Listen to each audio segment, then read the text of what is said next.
ക്രൂശന്റെ മുൻപിൽ ലോകമെൻ പിന്നിൽ, ക്രൂശന്റെ മുൻപിൽ ലോകമെൻ പിന്നിൽ, ക്രൂശന്റെ മുൻപിൽ ലോകമെൻ പിന്നിൽ, പിന്മാറാതെ പിന്മാറാതെ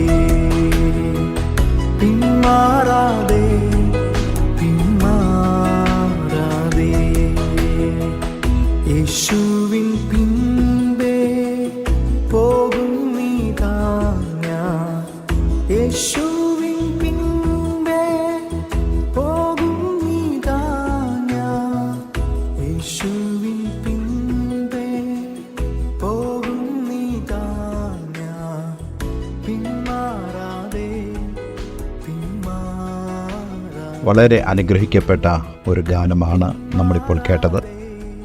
യേശുവിനെ പിൻപറ്റുവാനുള്ള ഒരുവൻ്റെ തീരുമാനം അത് എത്രത്തോളം ഉറച്ചതാണെന്ന് പ്രഖ്യാപിക്കുന്നത്.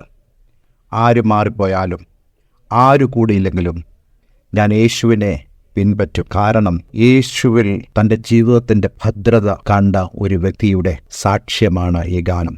ഈ ഗാനോൽപ്പത്തിയെക്കുറിച്ച് ധാരാളം കഥകൾ കേട്ടിട്ടുണ്ട്. പക്ഷേ എന്നെ സ്പർശിച്ചതായ ഒരു സ്റ്റോറി എന്ന് പറയുന്നത്, വർഷങ്ങൾക്ക് മുമ്പ് ഒരു അമേരിക്കൻ ബാപ്റ്റിസ്റ്റ് മിഷൻ സംഘാംഗങ്ങൾ ആസമിലേക്ക് വന്നു. സമയത്ത് ആസം എന്ന് പറയുന്നത് കടുത്തതായ ഗോത്ര സംസ്കാരം നിലനിന്ന ഒരു സാഹചര്യമായിരുന്നു. അവർക്കല്ലാത്തതിനെ മുഴുവനും വളരെ ശക്തിയോടെ എതിർത്തതായ ഒരു കൂട്ടം ആളുകളായിരുന്നു അന്ന് ആസമിലുണ്ടായിരുന്നത്.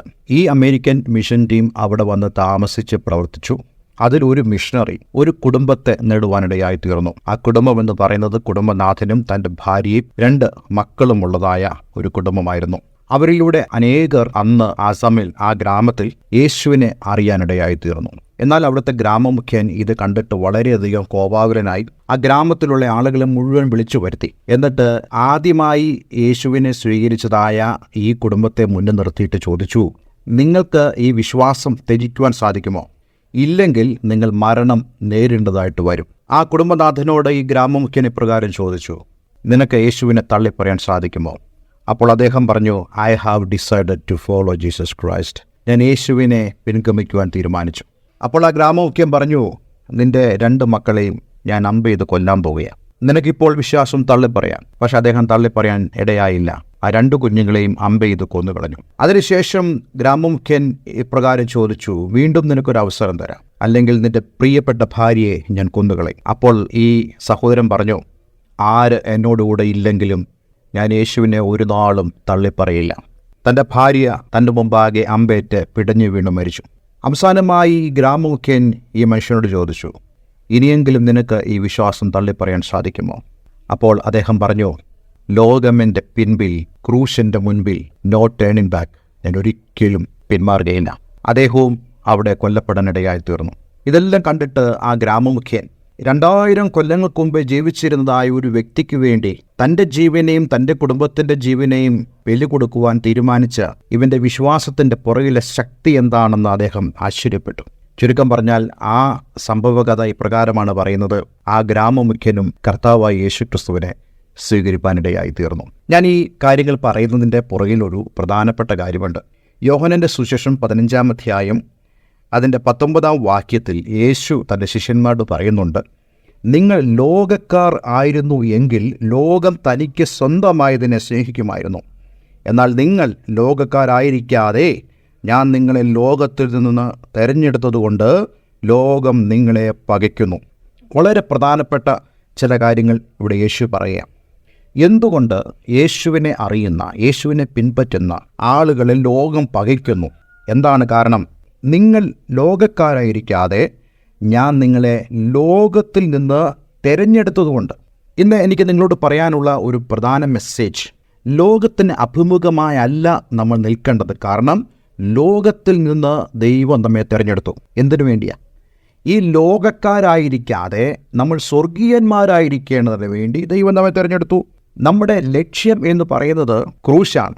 ആ ക്രൂശിലൂടെ മാത്രമേ നമുക്ക് യേശു പോയിടത്തേക്ക് നമുക്ക് പോകുവാൻ കഴിയത്തുള്ളൂ. പലപ്പോഴും നമ്മുടെ മുമ്പിൽ ഒരു ചോയ്സ് വരികയാണ്, ലോകം വേണോ ക്രൂശ് വേണോ എന്ന് ചോദിച്ചാൽ പല ആളുകളും ലോകത്തിലേക്ക് തിരിയും. ഇന്നത്തെ ആത്മീയ ലോകത്തിൻ്റെ സ്ഥിതി നോക്കിക്കേ. ലോകത്തെക്കുറിച്ച് പ്രസംഗിച്ചാൽ ലോകത്തിൻ്റെ സമ്പന്നതയെക്കുറിച്ച്, ലോകത്തിൻ്റെ അഭിവൃദ്ധിയെക്കുറിച്ച്, ലോകം തരുന്ന നന്മയെക്കുറിച്ച് പ്രസംഗിച്ചാൽ അവിടെ ആളുകൾ കൂടും. പക്ഷേ ക്രൂശിനെക്കുറിച്ച് പറയുന്നിടത്ത് ആളുകൾക്ക് താല്പര്യമില്ല. പക്ഷേ യേശു നമ്മെ തിരഞ്ഞെടുക്കുന്നത് ലോകത്തിൽ നിന്ന് തൻ്റെ ആ രാജ്യത്തിലേക്കാണ്. അവിടേക്ക് നമ്മൾ ശ്രദ്ധിക്കുമ്പോൾ നമ്മൾ ലോകത്തിന് അഭിമുഖമല്ല, മറിച്ച് നമ്മൾ ക്രൂശിന് അഭിമുഖമാണ്. ലോകം എപ്പോഴും നമ്മുടെ പുറകിലാണ്. ഇന്ന് ഈ വചനം കേൾക്കുമ്പോൾ നമ്മുടെ ഹൃദയത്തിൽ അപ്രകാരം ഒരു ചിന്തയുണ്ടാകട്ടെ: ലോകം എൻ്റെ പുറകിൽ വരട്ടെ, ക്രൂശ് എൻ്റെ മുമ്പിൽ പോകട്ടെ. യോഹന്നാന്റെ സുവിശേഷം 15-ാം അധ്യായം 20-ാം വാക്യത്തിൽ യേശു പറയുന്നു, ദാസൻ യജമാനനേക്കാൾ വലിയവനല്ല എന്ന് ഞാൻ നിങ്ങളോട് പറഞ്ഞ വാക്ക് ഓർപ്പീൻ. അതായത് യേശു യജമാനൻ എന്ന നിലയിൽ യജമാനനെ ഈ ലോകം പകച്ചെങ്കിൽ ദാസനെയും പകയ്ക്കാതിരിക്കുവോ? നമ്മയും പകയ്ക്കാതിരിക്കുവോ?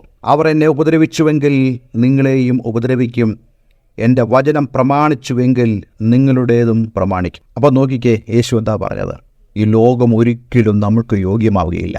അനേക ആളുകളും ലോകത്തിന് അഭിമുഖമായി കടന്നു പോകുമ്പോൾ ലോകത്തെ പുറകിലാക്കി ക്രൂശിനെ മുമ്പിൽ വെച്ച് പോകുവാൻ നിങ്ങൾക്ക് സാധിച്ചാൽ ദൈവം ആഗ്രഹിക്കുന്ന ആ ദൈവരാജ്യത്തിലേക്ക് നിങ്ങൾക്ക് പ്രവേശിക്കുവാൻ സാധിക്കും. യേശു ഉയർത്തെഴുന്നേറ്റ് സ്വർഗാരോഹണം ചെയ്തതുപോലെ നമുക്കും പിതാവിൻ്റെ അടുക്കൽ ചെന്ന് സന്തോഷിക്കുവാൻ ഇടയായിത്തീരും. ഈ വചനങ്ങളാൽ ദൈവം നമ്മെ അനുഗ്രഹിക്കട്ടെ. ഒരു വാക്ക് പ്രാർത്ഥിക്കുന്നു. സ്വർഗീയ പിതാവേ, ഈ കേട്ട വചനത്തിനായി സ്തോത്രം. ഇന്ന് ഞങ്ങളുടെ ജീവിതത്തിൽ ഒരു പുതിയ സമർപ്പണത്തിലേക്ക് കടന്നു വരുവാൻ, ലോകം ഞങ്ങളുടെ പുറകിലാക്കി ക്രൂശിനെ ലക്ഷ്യമാക്കി വിശ്വാസത്തിൻ്റെ നായകനും പൂർത്തി വരുത്തുന്നതിനുമായ യേശുവിനെ നോക്കി മുന്നോട്ട് പോകുവാൻ ഞങ്ങളേവരെയും സഹായിക്കണമേ. ഈ വചനം കേട്ട ഏവരെയും ഞാൻ യേശുവിൻ്റെ നാമത്തിൽ അനുഗ്രഹിക്കുന്നു. യേശുവിൻ നാമത്തിൽ തന്നെ. ആമേൻ, ആമേൻ. എല്ലാവർക്കും നല്ലൊരു ദിവസം ആശംസിക്കുന്നു. God bless you all. ക്രൂശിന്റെ മുൻപിൽ ലോകമെൻ പിൻപിൽ ക്രൂശൻ